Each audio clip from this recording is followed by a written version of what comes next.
Bienvenido, hermano y hermana, al programa Reflexión Bíblica. Y hoy vamos a ver los pasajes difíciles de la Biblia y unos pasajes que he podido anotar. Y ese pasaje que quiero hablar con ustedes, el tema de ese pasaje le he hecho como una pregunta. Y ese es el tema de este pasaje. ¿Podemos creer en los milagros bíblicos? ¿Podemos creer en los milagros bíblicos? Aleluya. En el Nuevo Testamento leemos acerca de numerosos milagros que ocurrieron realmente o sencillamente, leyenda o tal vez de tal manera el Antiguo describe a lo que podía explicar. Primero, hermanos míos, debemos de considerar lo que está en juego en este asunto. La creencia de tanto del Antiguo Testamento como del Nuevo Testamento se basa en el milagro. En el Antiguo Testamento el evento básico es el Éxodo, que incluye los milagros de la Pascua y de la separación de las aguas del Mar Rojo. Estos fueron los milagros de liberación para Israel y juicio para sus enemigos.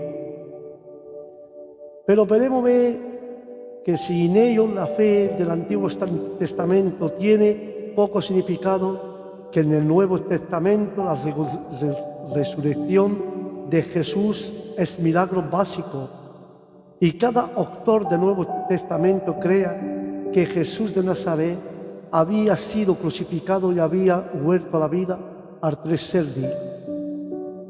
Sin ese milagro no hay fe cristiana, como lo señala Pablo. Y si Cristo no ha resucitado, vuestra fe es inútil. Todavía estáis en vuestro pecado. Porque eso dice el primer libro de Corintios 15:17. Es así que si los milagros, tanto del Antiguo Testamento como del Nuevo, la fe bíblica carece de sentido.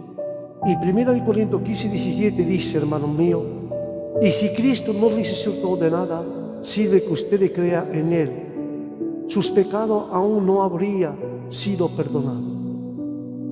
Eso está explicando Pablo. Habiendo demostrado, hermanos míos, que Cristo resucitó, el apóstol respondió a quien decía que no había resurrección, no habría habido justificación ni salvación si Cristo no hubiera resucitado. Y no debe ser vana y útil la fe en Cristo. Si todavía está entre los muertos, la prueba de la resurrección del cuerpo es la resurrección de nuestro Señor. Incluso aquellos que murieron en la fe habría perecido en su pecado. Si Cristo no hubiera resucitado, hermanos míos, todo lo que cree en Cristo tiene esperanza en Él, como redentor, esperanza de redención y salvación por medio de nuestro Señor Jesús.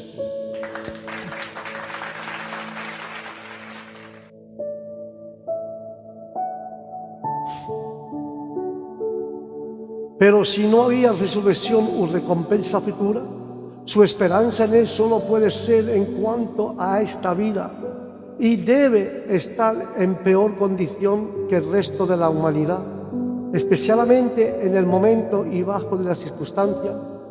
En los apóstoles escribieron porque entonces los cristianos eran odiados y perseguidos por todos los hombres. Pero no es así. Ellos, más que todos los hombres, disfrutan de sólidas comunidades en medio de todas sus dificultades y pruebas, incluso en los tiempos de la persecución más aguda. Aleluya. Pero sin embargo, hermanos míos, el hecho que los milagros es la base de la fe bíblica significa que haya ocurrido, por lo tanto debemos preguntar si es posible que haya ocurrido a algunas personas tomar a la posición filosófica de los milagros que no puede suceder, porque la ley de la naturaleza es inmutable y que Dios, si existe, no puede o no quiere violarlas.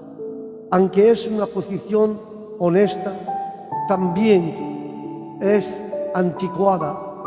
La idea de la ley de la naturaleza inmutable permanece en la física, no el mundo de la reactividad, para el cual la ley son generalmente que cubre las observaciones hasta la fecha.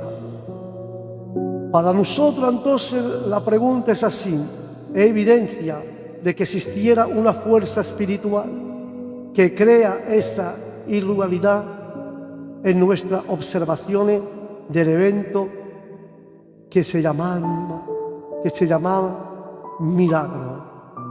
Amén. La respuesta de la Biblia en general y el del Nuevo Testamento en particular, hermanos míos, es que lo hay. La fuerza espiritual básica es la de Dios. La Escritura afirma que en Él es la única explicación llena, adecuada de la existencia del mundo. Su personalidad es la única explicación adecuada a la existencia de la personalidad en los seres humanos. Es más, porque Él es persona, sigue comprometiendo con este mundo.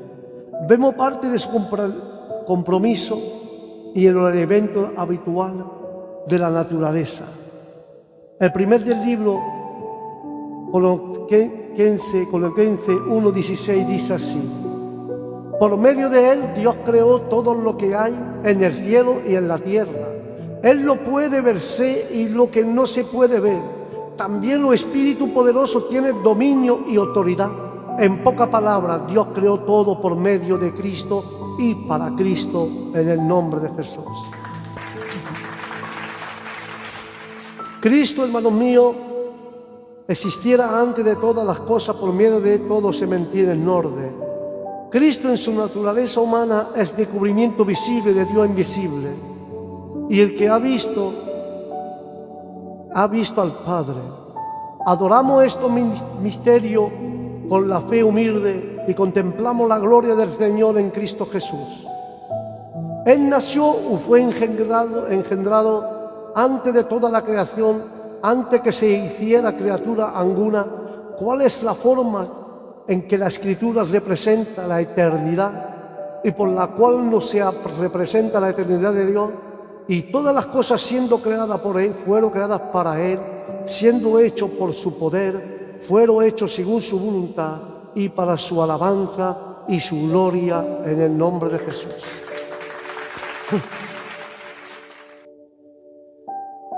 Él no solo nos creó a todo el principio, no, hermanos míos,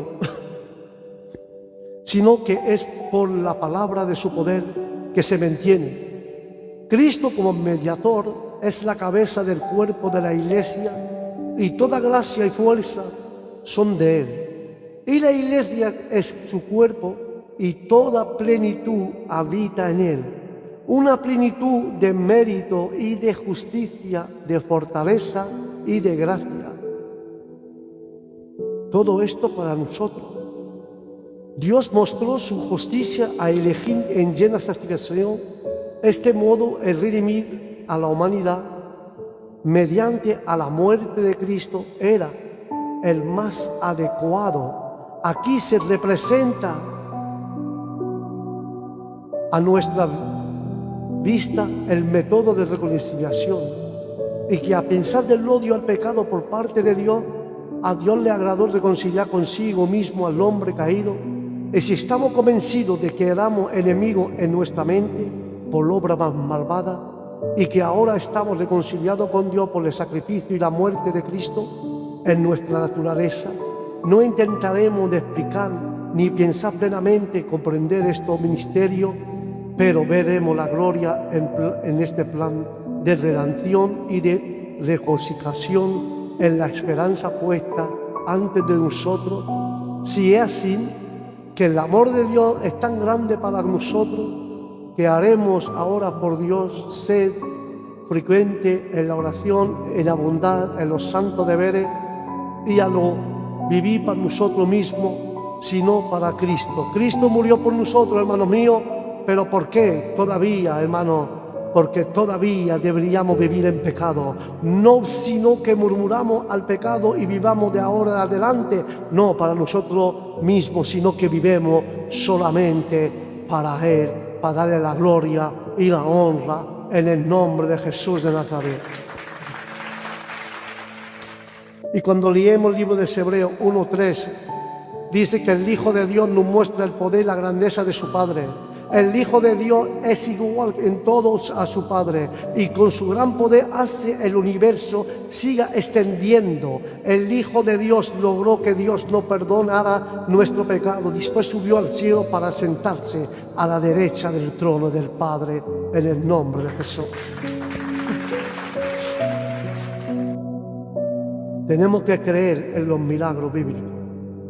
Dios habló a su pueblo antiguo y diversas ocasiones a través de generaciones sucesivas y diversas.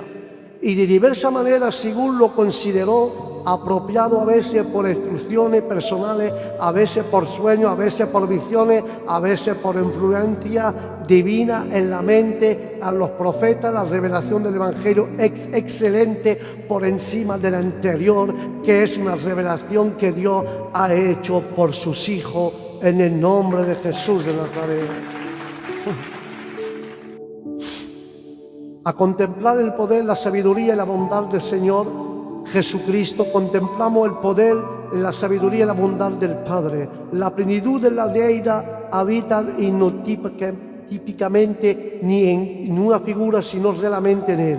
Cuando trae la caída del hombre, el mundo se estaba deslorando bajo la ira y la maldición de Dios. Pero el Hijo de Dios, emprendiendo la obra de la redención, la sostuvo con su omnipotencia y bondad de la gloria de la persona, el oficio de Cristo, hermanos míos, y pasamos a la gloria de su gracia, la gloria de su persona y naturaleza.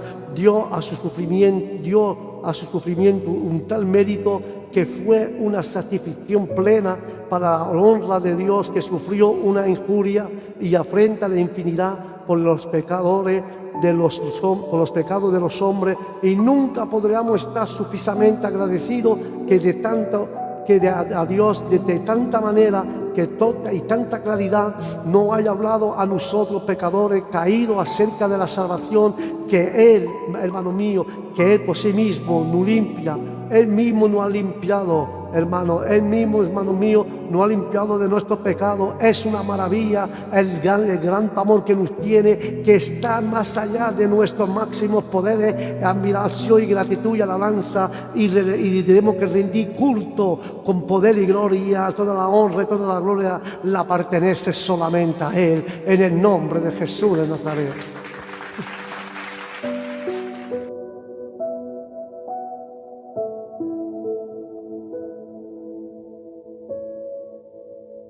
Yo no lo entiendo, hermano. Hay algo que trabaja en mi mente y mi corazón. Por eso, hermanos míos, mientras que otro momento revela y precisamente haciendo algo diferente, esos son eventos que llamamos milagros. Los milagros consisten en dos partes del evento y explicación. El evento es un hecho usual y con frecuencia no podemos ser explicados por las fuerzas normales que conocemos. A veces el evento no es unido en sí, pero el momento en que ocurrió sí lo es, como cuando se partió el río Jordán y por lo menos algunas de las plagas sobre Egipto en el Antiguo Testamento. Y otro momento, por ejemplo, la resurrección de los muertos, en el evento en sí es único. Pero la parte de explicación del milagro señala que detrás del evento y por qué lo hizo, si una persona enferma se recupera repentinamente, podría decir qué raro. Me pregunto qué pasó, qué podríamos decir. Como nunca he visto nada así, tal vez no haya estado enfermo de la mente, o hasta podríamos decir, esto es cosa de magia, la operación de un poder espiritual negativo. Sin embargo, si el evento ocurre cuando cualquiera está orando a Dios, Padre, en el nombre de Jesús, el contexto explicaría el evento. Entonces decíamos acercadamente, Dios obró un milagro. Así, en el Nuevo Testamento descubrimos la resurrección de Jesús, se explica como un acto de Dios que reivindicaba la afirmación de Jesús y lo exaltaba hasta el trono de Dios. ¿Cómo sabemos qué ocurrió tal milagro? Y lo vio y nunca podríamos saberlo de la ciencia cierta. Por un lado, ni siquiera podemos estar totalmente seguros de lo que experimentemos. Podría ser una alunación de este escribimiento, este capítulo, con este teclado de la competencia. No hay duda de que han soñado con hacer tal cosa. Sin embargo, por lo general confío o tengo fe en mi sentido, aunque no puedo estar 100% seguro en su exactitud. Por otra parte, hermano mío, por otra parte, no vivimos los milagros bíblicos directamente, aunque no es insólito de los cristianos, hasta nosotros mismos tenga experiencia analógica, ahora incluida experiencia de encuentro con nuestro Señor Jesús, con Jesús el resucitado. Sin embargo, ninguno de nosotros estuvo presente cuando ocurrieron los eventos básicos. En consecuencia, no podemos creer en la base de la observación directa, tenemos que confiar en testigos creíbles. Cuando se trata de la resurrección, tenemos más documento de la época, del evento, de cualquier otro evento antiguo. Los testigos de estos documentos neotestamentarios es de adquirir a la norma más elevada de la veracidad. Además, la mayoría de ellos murió en nombre de su testimonio, lo cual dista mucho de ser propio de las acciones personales de la conversionero de que Jesús había resucitado entre los muertos. El 1 Corintios capítulo 15 nos enseña esto. Queridos hermanos, quiero recordar la buena noticia que le di. Ustedes recibieron con gusto y confiaron en ella. Si sigue confiando firmemente, dice la palabra, en las buenas noticias será salvo, pero si no, de nada le servirá si hubiera aceptado. Lo primero que le enseñé fue lo mismo que yo aprendí, que Cristo murió en lugar de nosotros y que éramos pecadores tal como lo enseña la Biblia. Fue enterrado después de 3 días, Dios resucitó. Primero se le apareció a Pedro y después los 12 apóstoles. Luego le aparecieron más de 500 de sus seguidores y a la vez alguna de ellos todavía vive y otros ya murieron. Más tarde se apareció a Santiago y luego a todos los apóstoles. Y por último, hermano mío, se apareció a mí, a pesar de que lo conocí mucho tiempo después que los otros apóstoles. Por eso me considero el menor importante de los pastores y de los apóstoles. Ni siquiera merezco que la gente me llame así. Lo hice mucho daño a la iglesia de Dios. Sin embargo, Dios me fue bueno conmigo y por eso soy apóstol.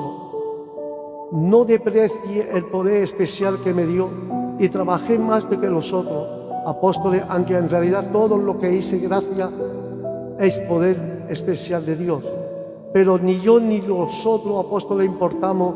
Lo que se importa es que todos nosotros hemos anunciado esa buena noticia y que ustedes han creído en ella. La palabra resurrección, hermanos míos, es una palabra que cuesta. La palabra resurrección por lo general señala nuestra existencia más allá de la tumba. De la doctrina del apóstol no se puede encontrar ni rastro en toda la enseñanza de los filósofos. La doctrina de la muerte y resurrección de Cristo es, hermano mío, el fundamento del cristianismo. Si eliminamos esto, toda nuestra esperanza en la eternidad se hundiera inmediatamente. Y es mantenido firme esta verdad que los cristianos resisten en el día de prueba y se mantiene fiel a Dios. Creemos en vano, a menos que nos mantengamos en la fe del Evangelio. Esta verdad está confirmada por las profecías del Antiguo Testamento, y muchos vieron a Cristo después de haber resucitado. Este apóstol fue muy favorecido, pero siempre tuvo una baja opinión de sí mismo, y lo expresó. Cuando los pecadores, por la gracia divina, se convierten en santos, Dios hace que en el recuerdo de los pecados anteriores lo haga humildemente y con diligente y fiel. Él atribuye a la gracia divina todo lo que había de valioso en él. Los verdaderos creyentes, aunque no ignoran lo que el Señor ha hecho por ellos, en ellos y por ellos, cuando mira toda su conducta y sus obligaciones, se siente llevado a sentir por ninguno es tan inútil como ellos. Todos los verdaderos cristianos creen que Jesucristo y este crucificado y luego resucitó entre los muertos es el sol y la sustancia del cristianismo. Todos los apóstoles, hermanos míos, estuvieron de acuerdo en este testimonio. Por esta fe vivieron y en esta fe murieron, en el nombre de Jesús. Perdonadme, voy a beber un poquitín, si permitéis.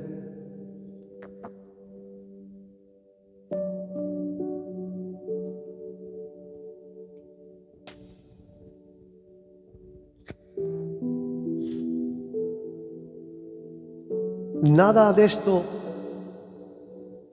nada de esta prueba en forma absurda de este milagro central ya ocurrió. Pudo haber sido a cualquier tipo de una gran ilusión. Sin embargo, la resurrección es lo suficiente, fidedigna para ser una base creíble de fe. Vemos suficiente evidencia para comprometernos, lo cual es algo que hacemos constantemente en la vida cotidiana cuando nos comprometemos con algo que cualquiera no ha hecho. Pero si el milagro central del Nuevo Testamento ocurrió en verdad, tenemos mucho menos problemas con cualquier otro milagro.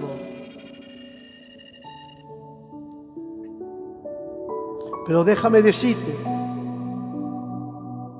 alguno de estos mismos testigos afirma haberlo observado o haberlo conocido a otro, e hicieron después la resurrección de los muertos, una sanidad o hasta apagamiento de una tormenta. Parece un asunto relativamente menor. Después de todo, si Dios se manifiesta de una manera, no sería sorprendente que se manifestara de mucha otra manera. Un milagro bíblico de la Biblia tiene varias funciones. Primera, acreditar a los mensajeros que Dios envía, sea Moisés, un profeta, Jesús, un apóstol, un cristiano común. Los milagros son la manera en la cual Dios da evidencia de que esta persona que dice venir de parte suya realmente lo hace. Él la respalda con su poder espiritual. Segunda, los milagros muestran la naturaleza de Dios y de su reino. Puede llevar a cabo la justicia de Dios, pero con mayor frecuencia muestra que su carácter es lleno de misericordia y perdón. Jesús proclamó que en el reino de Dios había llegado. La gente podría preguntarse con total y con toda razón, ¿cómo sería ese reinado de Dios? Jesús obró un milagro que mostraba la naturaleza de este reino. Los ciegos ven, los cojos caminan, los marginados se entrega a la comunidad y a la fuerza salvaje de la naturaleza se calma. Así es el reino de nuestro Dios, Señor Jesucristo. Aleluya. Tercera, los milagros hacen la obra del reino cuando, hermanos míos, cualquiera pueda leer el libro de Lucas, capítulo 18, que descubrimos que es imposible que un rico se salve, aunque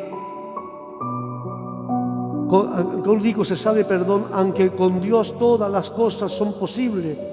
Y luego vemos el libro de Lucas 19, 1 a 10, que nos habla de Zaqueo, hermano mío. Dice la palabra, capítulo 19 de Lucas, que Jesús entró en Jericó y ahí vivía Zaqueo, un hombre muy rico, dice la palabra. Era un jefe de los cobradores de impuestos, pero Zaqueo salió en la calle para conocer a Jesús, pero no podía verlo. Era muy bajito y había mucha gente delante de él. Entonces corrió a un lugar por donde Jesús tenía que pasar para poder verlo. Y se subió en un árbol de una higuera, sicomoro, en un árbol de higo. Y cuando Jesús pasó por allí, miró hacia arriba y dijo: Zaqueo, bájate ahora mismo porque quiero hospederme en tu casa. Y Zaqueo bajó enseguida y con mucha alegría recibió en su casa a Jesús. Cuando la gente vio lo que había pasado, empezó a criticar a Jesús y a decir: ¿cómo se le ocurre ir a la casa de este hombre tan malo? Después de la comida, Zaqueo se levantó y dijo a Jesús: Señor, voy a dar a los pobres la mitad de todo lo que tengo. Y si he robado algo, devolveré 4 veces esa cantidad. Jesús le contestó: desde hoy tú y tu familia son salvos. Eres un verdadero descendiente de Abraham. Yo y el Hijo del Hombre he venido para buscar a salvar lo que vive alejado de Dios. Amén y amén. Aquellos que son sinceramente desea ver a Cristo como Zaqueo, rompe la oposición que se esforzaba para verlo. Cristo se invitó a sí mismo en la casa de Zaqueo. Donde quiera, hermano mío, que Cristo viene, ábrele el corazón y no inclínate a recibirlo. Él tiene la intención de conocer a Cristo, y será conocido por Él. Aquello que quiere Cristo llama, debe humillarse y bajar de su orgullo, bajar de su fantasía. Bien, podemos recibir a Cristo con alegría, aquel que trae consigo todo bien. Zaqueo dio prueba pública que se había convertido en un verdadero cristiano, hermano mío. Zaqueo demostró que era un verdadero cristiano, se había convertido en un verdadero cristiano, hermano mío. Y eso le enseña, hermano, que él se había convertido a un verdadero padre cristiano. Él no buscó ser justificado por su obra como el fariseo, pero él por su buena obra muestra inmediatamente la gracia de Dios, la sinceridad de su fe y su arrepentimiento, hermanos míos. Pero a mí vemos que Zaqueo es declarado como un hombre feliz y ahora se ha convertido del pecado a Dios. Ahora, hermano mío, es un ser salvo de sus pecados, de la culpa de ellos, del poder de ellos. Todo lo que beneficia de la salvación son suyos. Cristo ha venido a su casa y donde Cristo viene a traer concilio. La salvación vino a este mundo perdido para buscarlo y salvarlo. Su designio era salvar. Cuando no había salvación en ningún otro sitio, buscan aquello que no le buscaron y me preguntaron por Él. Déjame decirte, si me preguntan por la salvación, acércate de Cristo, que Él te perdonará pecado como ha hecho Zaqueo. Tu salvación viene ahora en tu casa y Cristo va a traer sanación, te va a salvar de tu pecado, va a traer beneficio en tu vida, pero solamente búscale el Espíritu en verdad, porque Él viene a buscarte, Él quiere entrar en tu casa y se pregunta por Él. Cristo está en la puerta de tu corazón, dice en la palabra que está pegando en la puerta. No endurezca tu corazón, abre la puerta del corazón y dice: yo entré y cenaré conmigo y es contigo. En el nombre de Jesucristo está en la puerta. Déjale entrar en el nombre de Jesús de Nazaret. La gloria es tuya. Voy a acabar con esto, hermano. Zaqueo, un hombre rico, se separaba de su riqueza, es salvado. Es evidente que ocurrió un milagro y que el reino de Dios ha llegado a un hombre rico. Lo mismo ocurre con la expulsión de los demonios, porque cada vez que esto ocurre, se ocurre hacia atrás de la frontera del reino de Satanás. Que Dios nos reprenda. Muchos milagros también tiene esta función. Entonces, ¿qué ocurrieron realmente los milagros? La respuesta es que sí, los milagros existen en la Biblia y son verdaderos, y si puede defender su realidad. Además, hemos visto que es importante de establecer que ocurrieron un milagro en la esencia para la fe cristiana, y los milagros cumplen la función importante de certificar, de justificar, explicar y hacer la obra del reino de Dios. Los milagros no son sencillamente lindos relatos para los estudios no bíblicos, no, son una demostración del carácter de Dios, no solo en el pasado, sino también que en el presente y para el futuro, en el nombre de Jesús de Nazaret. Hermano, podemos creer en los milagros bíblicos, y te digo con la confirmación de esta tarde que sí, debemos de creer en los milagros de Jesús. Son milagros y hechos reales. Dios ha convertido a un rico. Aleluya. Dios ha dado vista a los ciegos.